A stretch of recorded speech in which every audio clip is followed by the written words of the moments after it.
The Indian Navy has scrapped a tender to procure 4 landing platform docks or amphibious warships at a cost of rupees 20,000 crore, nearly 7 years after the launching of the acquisition process, as said by the government officials.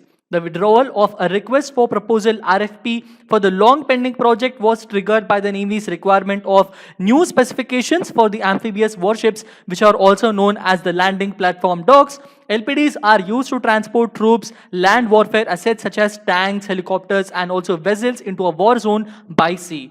In a report tabled in Parliament, the Comptroller and Auditor General had last month taken strong exception to the Indian Navy's failure to conclude the contract to procure the LPDs even after deciding on the acquisition in 2010. And that is the reason why we have to understand that Navy had issued the initial tender for mega project in 2013, and each of the warships were likely to be in the range of 30,000 and 40,000 tons. Indian Navy now plans to start a fresh bidding process for the acquisition of the fleet. To get in detail with this particular most important strategic defense inputs and various other considerable important Indian and international defense information, let us begin with today's defense updates of 14th of October 2020. Hello and a very warm welcome from SSB Crack Exams, and I feel very happy and elated to feel that we are giving you the proper defense updates and each and every one of you are following them on a daily basis. SSB Crack Exams is India's largest, most preferred online defense exams preparation portal. We are one-stop solution for you if you are preparing for various defense examinations like NDA, CDS, AFCAT, INET, Territorial Army, Central Armed Police Forces examinations. I highly recommend you to follow us on all sort of social media platforms. Kindly download our Android app from Google Play Store and start off with your preparation, wherein which our content and study material are extremely well enough for you to crack each and every defense examination. So now let us start off with the question of the day that I posted yesterday, that is on 13th of October 2020. So the question that I asked was, what is the name of exercise conducted by the Indian Navy along with the Indian Coast Guard and all stakeholders involved in coastal security from the coast of Kerala? I repeat the question. What is the name of the exercise conducted by the Indian Navy along with Indian Coast Guard? That means Indian Navy and Indian Coast Guard along with all the stakeholders involved in the coastal security from the coast of Kerala. And each and every one of you are involved in this. They are very happy, and I'm very happy that everybody are answering these questions in a very good way. So the correct answer for this, as you mentioned, is exercise Sagar Kavach. Okay, you're absolutely correct. It is Sagar Kavach. So this exercise was monitored from the Joint Operations Center, Kochi. Okay, so this particular exercise was conducted by both Indian Navy, Indian Coast Guard, along with all stakeholders. When I'm mentioning all the stakeholders, what are all the stakeholders? I will mention to you in a very short form. So we have to understand that this is a half-yearly exercise. Understanding? So it is a half-yearly exercise with an objective to check the coastal security mechanism and validate the standard operating procedures. Okay, so this is the half-yearly exercise wherein which we have to check the coastal security, whatever is there that are guarding our borders, the mechanism, and we have to validate the SOPs.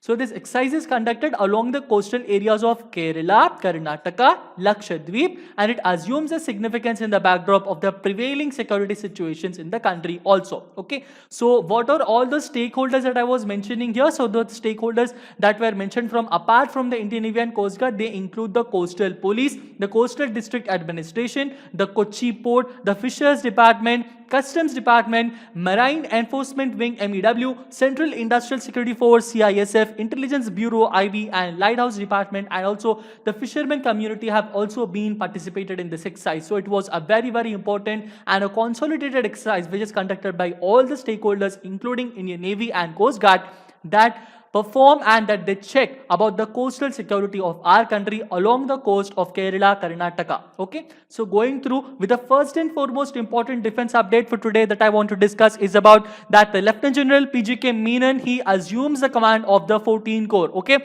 so the 14 Corps carries its nickname as Fire and Fury Corps. Okay, so the Fire and Fury Corps. So the previous commander was Lieutenant General Harinder Singh. Now Lieutenant General Harinder Singh has handed over this particular command to Lieutenant General PGK Menon. Okay, so this was done yesterday. Lieutenant General PGK Menon belongs to the 17th Sikh Infantry Battalion, and he exhorted all the ranks to continue to discharge their duties with same commitment and zeal and be prepared to deal with any threat towards the national security according to his own words. Now we will understand a very brief detail about what is this actually the 14 core, also known as the Fire and Fury core. This was active, this is active from September of 1st 1999 until today. Okay, so this is an Udhampur based and it comes under the Northern Command. Okay, this is how the Fire and Fury core logo looks, and the headquarters of the garrison is located at Leh. Okay. So this is a very important core that we have to understand of the Indian Army about the Northern Command. So 14 Corps looks after the military deployment along Kargil Leh, okay, and it also looks after the frontiers with China, Pakistan. It guards the Siachen Glacier.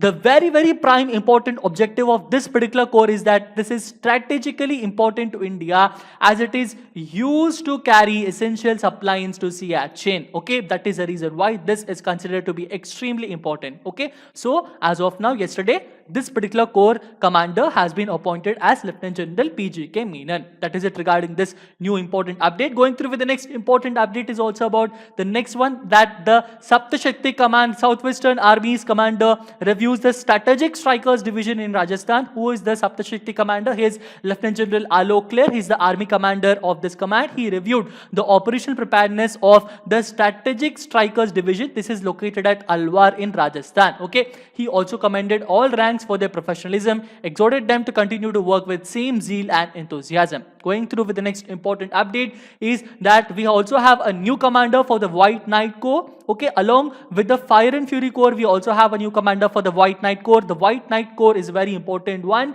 So, Lieutenant General M.V. Suchindra Kumar, Youth Seva Medal. He also has 2 stars. That means he has been given the Youth Seva Medal thrice. Then comes the Vishishta Seva Medal. He also assumed the White Knight Corps, that we have to understand. And he is the General Officer commanding. He exhorted all ranks to strive for excellence, be combat ready, thwart nefarious and designs of adversaries and inimical forces while being in complete synergy with civil administration and the PMF. Also, to get in detail regarding the White Knight Corps, the original name of the corps is that there are 16 corps. The 16 Corps carries its nickname as the White Knight Corps. Okay, this is how the logo of the White Knight Corps looks, and it was raised on 1st of June 1972. Okay, it has its headquarters at Nagrota Cantonment in Nagrota in Jammu and Kashmir. Okay, so in 2005, this was raised in part of the 9 Corps was raised in part of the 16 Corps area and taking over 2 of its divisions. Today it is reported to include 10th Infantry Battalion, which is headquartered at Akhnur. Okay, so the 10th Infantry Battalion is located at Akhnur, the 25th Infantry Battalion division headquartered at Rajouri, and the 39th Infantry Battalion division, which is headquartered at the Yol. Okay, so this is considered to be the largest wheeled formation in the world. Okay, so this is very important. So in the coming up question of the days that I am going to pose, I will ask this question. So please remember, the White Knight Corps or the 16 Corps is the largest wheeled formation in the world. Okay, going through with the next important update is about the joint press release of the 7th round of India-China military commander level meeting. This is given day before yesterday. This was on 12th of October that this meeting was conducted. It was held in Chushul. Okay, so the 2 sides, that means both India and the Chinese side, had sincere, in-depth and constructive exchange of views on disengagement along line of actual control in the western sector of India-China border areas. Both of them have exhorted to their duties, and both of them have remained that they will maintain the status quo of the LAC. They were in the view that these discussions were positive, constructive and had enhanced the understanding of each other's positions as far as the current news is concerned. But still, we cannot trust the Chinese. We have to see whatever the situations are going on, and we have to check whether the situations are going on. The complete details and the overall going news will be provided by SSB Crack Exam. So I wish and I request each and every one of you to follow this particular updates on a daily basis. Going through with the next important update is about the tender for the 20,000 crore landing platform docks project for Indian Navy has been scrapped. Okay, this is what I was discussing with you in the introduction session. So the Indian Navy has scrapped a tender to procure 4 landing platform docks that I was discussing. There were around, how many? There were 4 landing platform docks, and they carried their capacity at around 30,000 tons to 40,000 tons. Okay, so their capacity was too much, so this particular proposal has been scrapped. And the details regarding this one is about that the Comptroller and Auditor General, he last month has proposed a report in the parliament that this particular situation has not been moving forward. Also, to get in the proper words and terminologies, if you have to consider that the CAG had last month, he took a strong exception to the Indian Navy's failure to conclude the contract to procure the LPDs even after deciding on acquisition in 2010. Okay, so this has been done. The acquisition process has been launched in 2013 and 7 years has been done, and until now the situation has not been moved forward. This is what the CAG has mentioned. So that is the reason why the Indian Navy by itself, it scrapped its tender and it now plans to start a fresh bidding process for the acquisition of the fleet.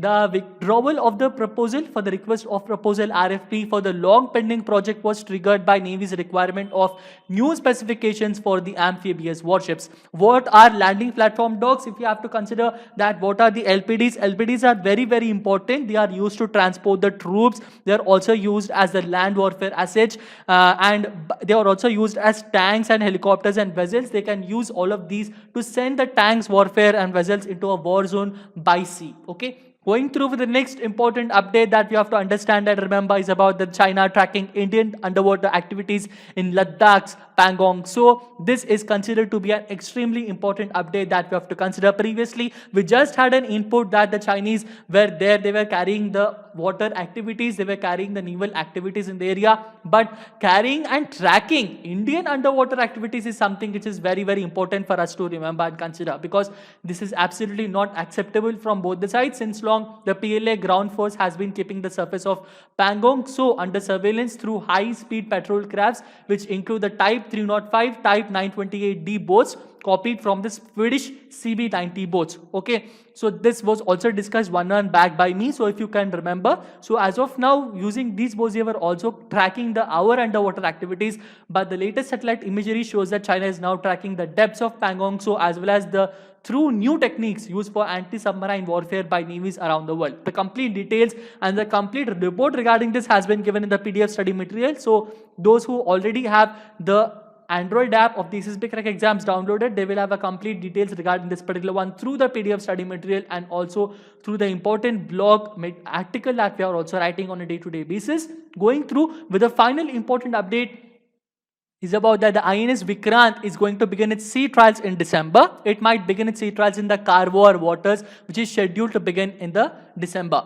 Indian indigenous aircraft carrier has been equipped with required systems and tools, and the sea trial run was supposed to begin earlier this year. However, the same was postponed due to the COVID-19 pandemic, as said by the sources. Now we will have a very quick review going through some of the most important questions, and the first and foremost question is, White Knight Corps is the nickname of what? Okay, which particular corps has its nickname as White Knight Corps? And the correct answer for this is the 16 Corps, XVI. The 16 Corps is the nickname, is the main corps which carries its nickname as the White Knight Corps. Going through with the next important question is, recently Lieutenant General M.V. Suchindra Kumar, YSM VSM, has assumed the command of which corps? He has assumed the command of the 16 Corps itself. Okay.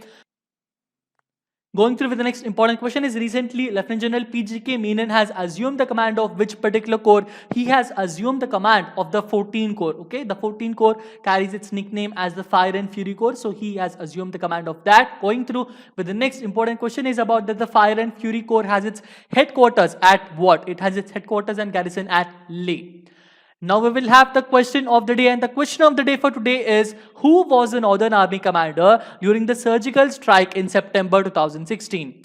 I repeat the question, who was the Northern Army commander during the surgical strike in September 2016? The answer for this and the explanation for it I will be giving you in the next session. Also, please do remember that the coming Saturday, that means the coming Saturday, I will be discussing with you about all the important defense updates ranging from the date of the 14th of September 2020 all the way up towards the 13th, all the way up towards the 12th of October 2020. So this complete 1 month of the defense updates will be carried and will be completely discussed from our side by SSB Crack exams in the coming up September. It will be a 1 month complete marathon of the complete most important strategic defense updates. So stay tuned with us. Please remember that this is going to be a very, very important consolidated session. So that is it regarding this particular important defense updates for today. I hope that this was very, very helpful for you. Always stay safe, stay healthy, eat healthy food. Keep smiling. Jai Hind.